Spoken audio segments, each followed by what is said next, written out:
So I walked away from my civic engagement projects, a little disappointed, to put it mildly, but I was determined to use my voice in a powerful way. And maybe one of my takeaways from that experience was, hey man, you might be able to do bad by yourself.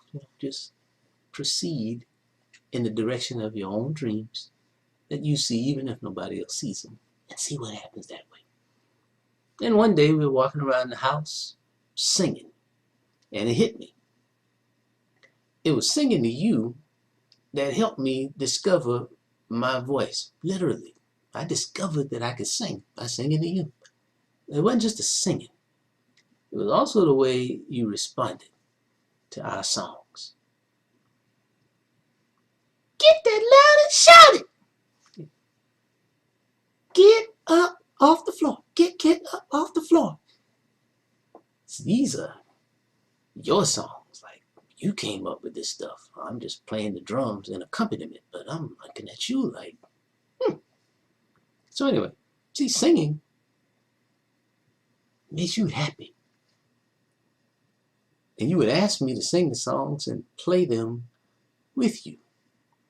And man, that meant more to me than I will ever be able to tell you, because I have not always been greeted with warm reception as a person, much less as an artist and leader. That is not something to which I am accustomed, but just the same, my flesh and blood embraced, appreciated, and liked what I did. Oh, that meant a lot to me. That motivated me and prompted me to realize, man, that it was time to use my voice as a songwriter and performing artist. I could use songs to speak to my most receptive audience, that's you, about the hope, healing, and change that was now my life's purpose. And if anybody else decided to listen, then I hoped that my art would help them too. Now I wanted my music to facilitate small group fellowship, relationship building, and character education via informal, social, and emotional learning. They call that SEL in the literature. But all we're talking about is discipleship. That's what we're talking about. Equipping others to equip others. I'm not concerned about that becoming popular. Not concerned about that. Or ever hearing it on the radio. That's not what this is.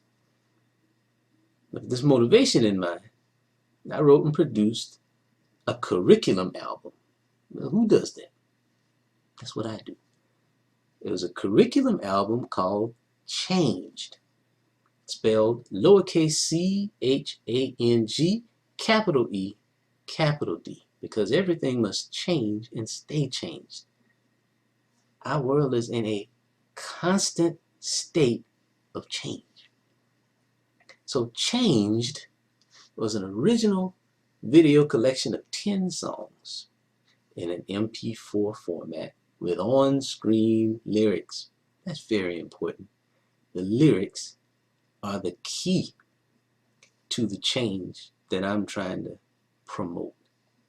The very lyrics. The beats are nice, but man, if you're dancing and you're not listening, then you have been engaged by a weapon of mass distraction. And I see the price that our people pay for their distractions.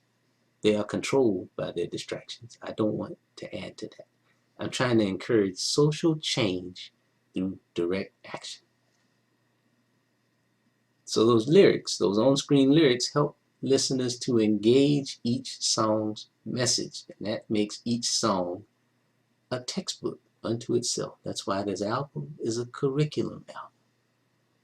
Now I bundle the 10 videos with a PDF lyrics booklet. That's how important the lyrical content is to me. And now I have something else that I can sell.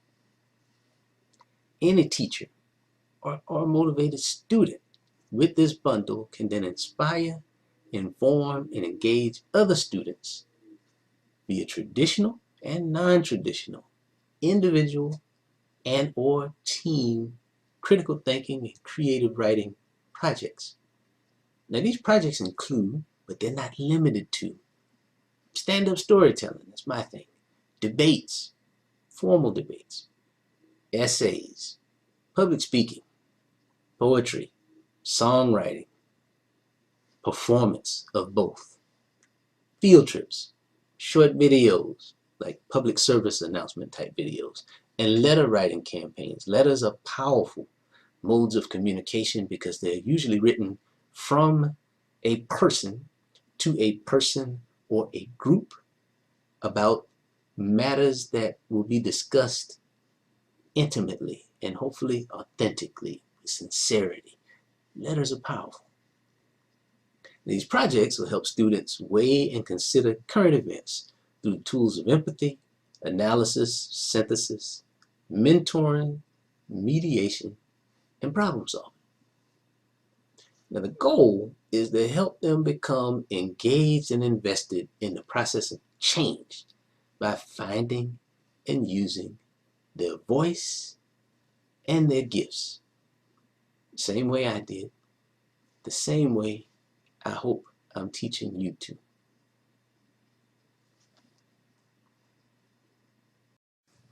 Now, after producing changED, I decided to make an album each year to pair with our yearly movie. Figured that was a reasonable goal. One album, one movie every year to leave an intentional legacy for you.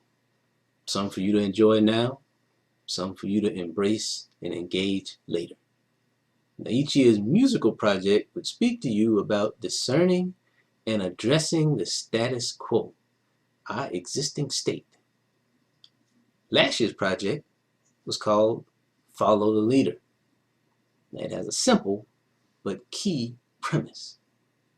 See, there's this school of thought that measures our leaders' effectiveness by factors like their number of followers or our unflinching alignment with their opinion. If I agree with you, then you're right and you are mine. See, both of those are misleading. Now, I measure a leader's effectiveness by that leader's service, not what they do for us or the least of these per se. In these times, that service includes thought leadership, man. Let me track how you thinking about this thing. Follow a leader's train of thought.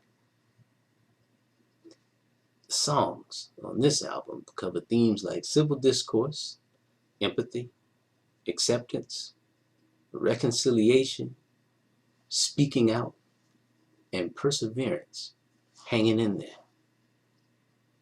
There's also one called Renaissance, where I try to explain who I am becoming as I spend every day with you.